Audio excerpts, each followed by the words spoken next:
In today's video, I'm going to teach you how to create a design in the GoDaddy Studio app. To get started, the first thing you need to do is download the GoDaddy Studio app on your iPhone, iPad, or Android device. You can find it in your device's app store by searching for GoDaddy Studio. Once the app has finished installing, open it so you can begin setting up your project. Make sure you have a stable internet connection during this part, since the app may need to load templates and connect to your account. When the app opens, sign in using your GoDaddy account credentials. If you're already signed in on your device, this step may go quickly. If not, simply enter your account information and continue into the app. Signing in is important because it gives you access to your saved projects, brand assets, and the app's full design features.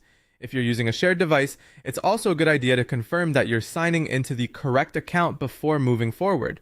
After you're signed in, you can choose how you want to start your design.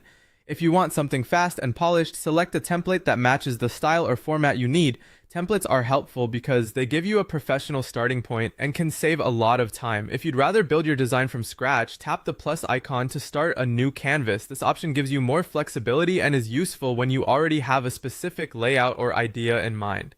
Once your canvas is open, begin editing the design elements. You can tap on the text to change the wording, adjust fonts, resize content, or move it into a better position.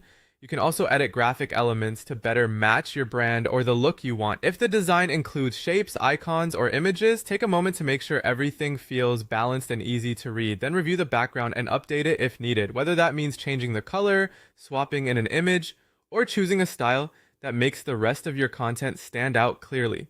When you're happy with the final result, tap Export or Save. This will let you keep your finished design so you can use it later, share it, or publish it wherever you need. Before exporting, it's a smart idea to give everything one last look to catch any spelling errors or spacing issues. And that's it. You've successfully created and saved a design in the GoDaddy Studio app.